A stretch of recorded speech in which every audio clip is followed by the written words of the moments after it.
Hey, ladies, welcome to another self-love conversation. My name is Gloria Ward, and I'm the founder of the I'm Loving Me project. And y'all know that. But here's what we doing. We celebrate in Black History Month, but we also celebrate women all year round.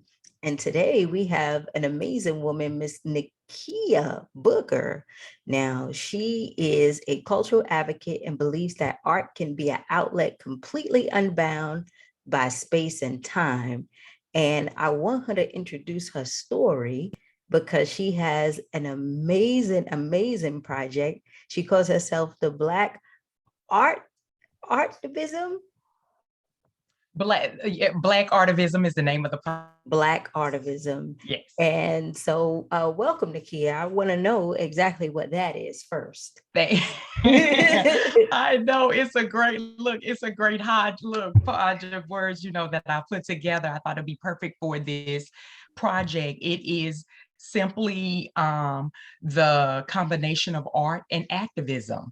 So you put that together is artivism. So that's how I came up with that because of this project. So it started to go back a little bit about myself. I am originally born and raised in Louisiana. I'm a Southern Belle. Okay. So when this project dropped into my spirit to do, I was actually living in DC, Washington, DC at the time. So I was very close to in 2020 with all of the things, the civil unrest. It was heavy in DC. We were still under Trump, with the George Floyd went down. So my spirit was very much heavy, like most of all of us, or what have you. So I am very much art enthusiast, and believe it or not, I had just recently, before the pandemic hit, maybe 4 months before the pandemic hit, believe it or not, just joined Instagram. Gotcha. So I said, well, this is a good time. I need to start, I guess, learning how to use Instagram because I got some extra time on my hands because I'm not going out as much. And of course, I drew naturally to anybody that was, an artist, and saw all of the things that was coming out that was being created. How people was putting their using their artwork and their gifts and their crafts and like everything in all different shapes, fashion, and forms to say and express their feelings during this time. Right. And to make statements, because during that time in 2020, I mean, it was such unrest, and we saw so many people come out, so many people, creatives. We saw music videos, we saw art, we saw poetry, we saw a whole bunch of stuff like that. And, it just makes me excited where it's almost like the Renaissance was happening, right? Yes, I'm so happy you said that, Gloria. Yeah, people were doing like books and everything, and I love that part because I love art too. I love Black art, right? Okay, great. Yeah. And when I was looking at your project, I was saying to myself, when we get to a space where things happen in the world and we start to get creative, when you was putting this project together, what was some of the things outside of the unrest that you saw in these artists that really, really drove them? Because outside of controversy, nobody would really be paying attention. You know what I'm saying? Because society and the media has set it up for us to be drawn to the trauma of it. It's like what is the term they use? Trauma porn. Yeah. I'm glad you asked me that about what made me because I really refer to this project as like a Black joy project, because that's not its focus. That's not the focus of the trauma and the civil unrest and the pandemic and how horrible, even though it was captured during this time. So what drew me into most of the artists was how they were expressing themselves. You could see some pain in their expression of how they felt at this particular time and space in history. But at the same time, you can see, and especially the artwork in this book, you can see the silver lining, is, if you will, of Mhm. like, oh, I see optimistic there, you know, in that stroke or in that piece or in that person eye, and to also let you know that we don't even though this is an art book, you know, art comes in many different facets, shapes, and forms. So I Right. have poetry in the book. Mhm. Matter of fact, I opened the book with a poem, and then Right. it's dynamic and it's phenomenal, and it kind of like sets the tone of the whole book, right? Mhm. And I also have, like I say, I have photography. Mhm. I have photography in the book as well. So I wanted to display all different shapes, fashion, and form of this time. Like, you can get it. It's like almost like, I don't want to say a roller coaster, if you will, but you're going to feel a wave of emotion when you look in this book. Because, like I say, of course, it's not all trauma, but it's Right. not all black joy either. It is Right. a combination of several things. And, you know, art is subjective. So it's kind of like whatever it pulls out of you, I guess that's what it needed to pull out of you. That's right. That's right. And so you took a collection of different artists, is that what it is? And you put it Correct. inside of a book and Correct. you basically gave them a voice. Correct. Okay. Yes. That's amazing because, Very you much so. know, with everything still going on right now, Mhm. it is art, it is culture, it is this sense of renaissance that is still going on. Like, you Correct. know, people want to be able to hear something real. They want to be able to connect with something that is bigger than themselves. And being in that space with art, you have, like you said, that space in that particular time where you can have that sense of expression.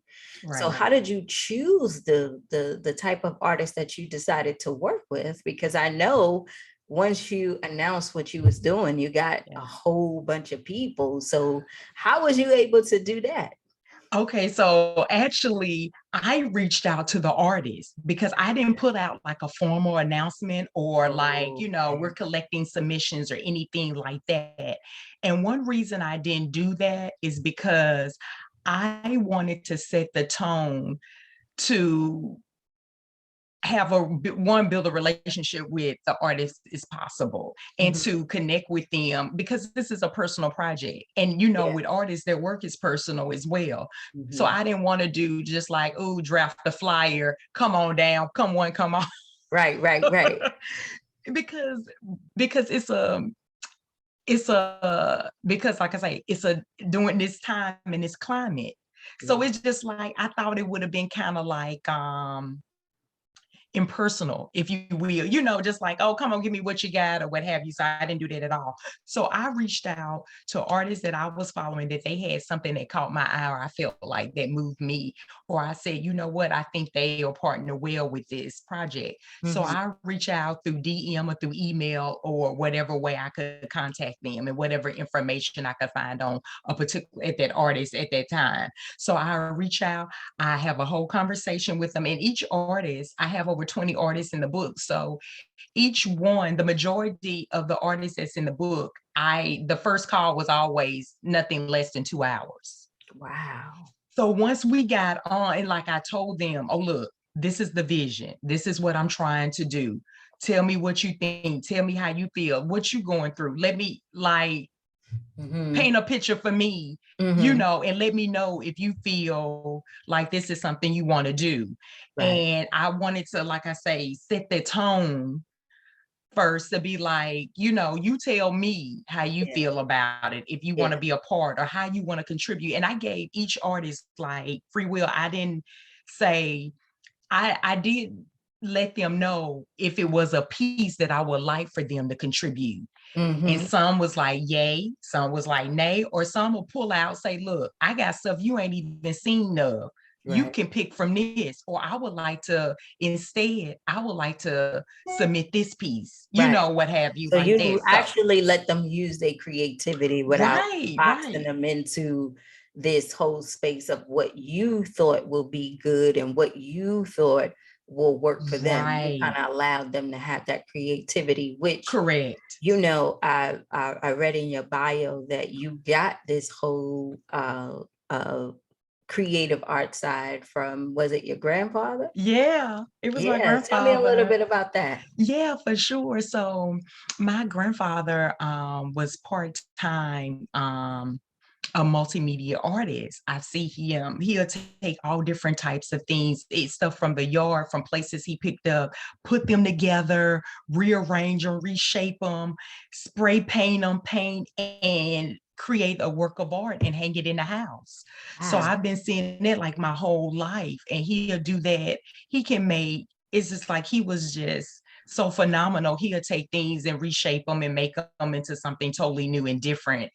And that's where my first love of art came from. I was like, oh, that is so cool what he's, what he's doing or whatever. And I'd be like, Papa, make me one or do this Yeah. for me. He'll make me pieces and give me pieces and stuff. And it was so phenomenal. And my second introduction to a different facet of art is through the Girl Scouts. I was a Girl Scout since I was like 6 years old. And I went up until I was a senior in high school. Like I started as a Daisy and went all the way up to senior, which is, I think, very rare. Mhm. So when I speak, I was like, oh, because most people are like, oh, I did brownies or I did the Girl Scouts, but my mom had me to start like at the very beginning. I went all the way up. So the first time I went to like the Nutcracker Ballet is with the Girl Scouts. Yeah. The first time I went to a museum with the Girl Mhm. Scouts. When I went out of town, it's these artsy things that I experienced was through my grandfather, through the Girl Scouts and through my community and that type of thing. And my mom always tried to make sure, like we were involved in the arts. Like I Yeah. was a ballerina for a short period of time.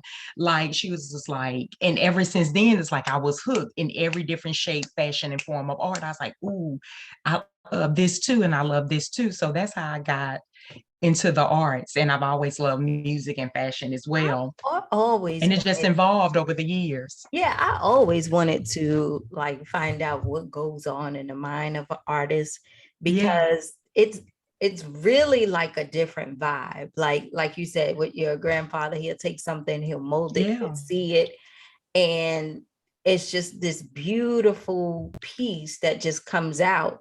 Or it right. could be this moody piece or anything Yeah, like that, right? And yeah. so when you working with artists and knowing that you come from this background, did you ever try, or are you an artist yourself, or I've do you all just advocate for them because you're like, okay, I'm gonna stay out of the work, I'm gonna just put y'all out right, there? right. Because I always like, oh, I want to know how to make something. I want to know Yeah. how to do something. But I learned early on, that's not your gift. Look, stay in your That's lane. right. Your gift is to promote and put it out there to give Right. them a voice. Look, cheer from the That's sidelines. right. That's right.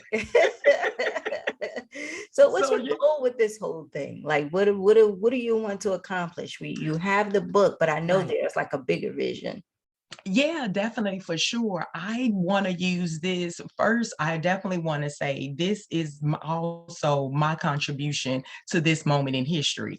I wanted to put in a piece to say, look, at this time, This is this was my contribution. mm, I feel like this is what was needed for me, and this is what I did from my perspective and standpoint. I thought was important and was needed mhm. because in any era, at any time, in any movement such as this, everybody knows it's the artists, it's the Yeah, creatives that leads the mark, makes the history, move the culture forward in any shape, fashion, or form. You can look, and Black people been doing that since we got here, since that we is set true. foot on the land. That That's is how we've true. always done it. And Nakia, and that that gives me an aha moment because I'm like, where did all of those civil rights photos come from? Come And on. all of those church photos, the photos Right. with Martin Luther King, the photos even with like Thurgood Marshall, like things like that. Those were Black creatives who Yes. went around with their cameras and Yep. they took pictures of those intimate moments of these great leaders and people and children. Capturing the culture as Yeah, we and always do that's every right. time. Because if it's not us, who? And I would always say every time I would see these shows and they show like Black people Uh-huh. at the lunch counter or outside or Yeah. whatever, I'm always like, well, where are those people? Because Right. it was just like you said, it was just a time in history where this is what they look like. Right. This is how They dress. they dressed, and This is what they're wearing, like this is what they're yeah, doing, like this is how people are acting, shaping themselves. This is how it's like that whole, and that's why it's called a capsule. yeah. That's why the book is called a capsule, because this is a capsule that Right. captured this moment. Yeah, that's awesome, because when you do think about that, that's what it is. And then you have that artist who's gonna go down in history for painting George Floyd and Right. all of the people who died during this time, but also Right. capturing the face of young people where they're wearing masks or the police are in front of them and comparing different things, right? So Right. during this time, what was it Mhm. that you were feeling during this time of unrest? Like, I know it inspired you to do this, Right. but personally, when you see where things are right now and Mhm. the mark that you want to leave, when you saw everything that was going on, how was it for you personally? It was a very dark time for me. And actually, I was in DC at the time in my apartment, in my studio apartment by myself, because, not only, is COVID going on, is all this civil unrest. And I'm like 10 minutes down the street from Trump. Oh, Like it was wow. heavy, you Mhm. know. It was very heavy and I felt that. And working on this project at that time was like my little piece of hope, my little piece of joy. Like I looked it forward to, listening to people who I was reaching out to for this project, the artists, the creatives, the poets, and talking to them about their experience. Because, and mind you, I was talking to people all over the world. I have artists in this book that's in Sweden, Wow. Germany, London. So they hear their experience, because this is the first time that, with Floyd, that the whole world was involved. That is true. We never had that before. With the civil rights, it was only Black Only Black people, and people. that thing was on the state side. That's right. This is the first time in history it went over the pond. Mm.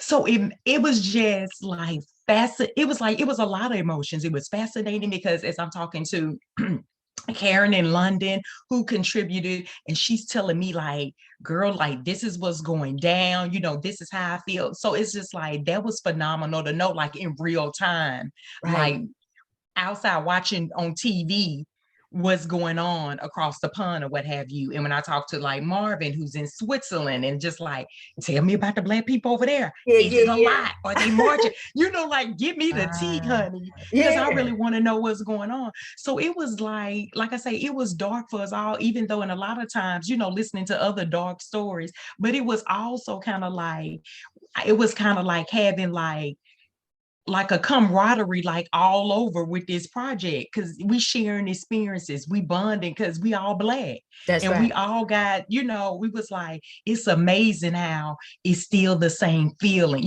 They talked about, how they get looks over there, or what's going on, or how they coming together, or and we did Mhm. daily check-ins, like, like set the tone, like what's going on today, like keep me posted, Right. and all that type of stuff. Like we FaceTime, like I have to get up, and the time different is so different. So I'm Mhm. on FaceTime against the Yeah. wall at like 5 in the morning. Cause it's like, you know, 5 o'clock on the other side, PM over there. And I'm like, Yeah. but don't worry about wake me up. Like, give me Uh-huh. the skinny or Wow. whatever. So no, it was very emotional, you know, on all different levels. Like I say, it was saddened sometimes, but it was joyful at the same time because, oh wow, I get to connect, you know, with somebody across and we sharing this same experience of working on this project. So it I was I it was think a that's roller coaster. amazing, Nakia, because you are definitely right that that moment in time has to be captured, and to Right. know that you have a different array of artists, it just makes it even better because now Right. you can see what people felt, you can see Right. what the artists felt, you can kind of get the mood, like you said. So, what's next? We're gonna have a documentary coming. We're gonna have, I know. we're gonna have some kind of stuff because we got post-pandemic, we got all that Right. stuff going And on, I you know it. know. Look, and you know something like this with Black art can go on forever because you know it's been a boom in the Black art ever since this Yeah. happened. Yep. It's been a boom. So I'm looking forward to myself to see what comes out of it. And to be honest, I have started working on the second book, but it's not art. It's a totally something totally different. Really. And not that I'm trying to get away from this because like I say, you'll be surprised how many connection, I call them the divine connections that have come out of this project, you Mm, know, because it's a and great I'm idea. open to them all. Mm, So it's gonna be it's gonna be a surprise for me right. as well to see. But my next project, my next book will be totally different. So, but I definitely keep you posted when I'm ready to make the announcement. Mm, I would love okay. to come back and discuss that with you because it still is Black art too in its own fashion, if you Yeah. will, but on a So, different level. so how do we get this book? Okay, so definitely go to the website at blackartivism.co. That's CO. So that's Black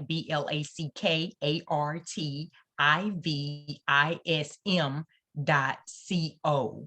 Gotcha. And also it's a link to the Instagram page as well. And that's black and it's on Instagram is just Black Artivism. Hmm. Real simple at all. So that's the way you can get in contact with me through the DMs or through the emails or the contact on the website for sure. If anybody have any questions, comments, concerns, collaborations, what have you. Okay. So, Nakia, thank you so much for being here. And most definitely, I'm going to pick up a copy of the book because Thank I you. do believe that that's going to be a Yeah. moment in history where you could just look back and, you just Mhm. imagine, all the people who can say their kids and their grandkids, Right. this was a moment in time where Yeah. people stood up, but at the same time, they're wearing Nike sneakers where a couple Right. of years from now, they'll be watching us in the metaverse, child. Right. Somewhere looking, Yeah, I somewhere see. looking and Yeah. saying like, "Ooh, this picture is vintage," Yeah. Just like how we see those black and white photos, and we like, Right. "Ooh, how they Right. used to." I'm like, "Who took the slavery pictures, though, girl?" Right. Like, I don't know who? how they I think I, that's I'm a like, I thought the that's another cameras level back there. then, yeah, I thought the cameras back then just broke or something like that, where I you don't get know how they all did this. that. Look, I feel like in slavery, I think that was the Quakers, if you will. Remember, we had the white people that Yeah, helped us yeah, yeah, and yeah. sheltered. I think that was probably the work of the Quakers. Wow, that sounds That's what about I'm right. thinking because you know they wouldn't not gonna let us have no camera. Well, you just sitting up there and the whole family just sitting Yeah. I think so. there. Yeah, definitely. And also, I want to, if you don't mind me Yeah. saying, I also have a virtual gallery Oh, on the okay. website as well. It's totally different photos from what's in the book, but it's Wow, from the artist that's in the book. So I want to definitely advise everyone to check that out. And I also absolutely. have uh, a soundtrack that goes with the book as well. It's on the website as well. It's called the Sound Capsule. I gotcha. So, So definitely everybody check that out. That's right. So if you go to the website, ladies, you have the sound capsule and Mhm. you also have the digital capsule. Yep. And so the digital capsule is where you have the virtual museum experience. Yes, and it's So you so get cool. to I look. advise everybody to walk through and check it out. Wow, So cool. I'm looking at it now. It looks And nice. you I can even love go the pictures. outside on both sides of the museum. You can walk outside and we have art out on the walls. Are you It's so serious? cool. Oh, Yes. I'm gonna do this walkthrough now. This is Yes, awesome. please. Okay. Nakia, thank you so much for being here. And I Thank you appreciate for it. having And me. we I will get the appreciate it. word out, okay? Thank you so much, Gloria. I appreciate you. Absolutely. You have a good night. You too. All Bye-bye. right.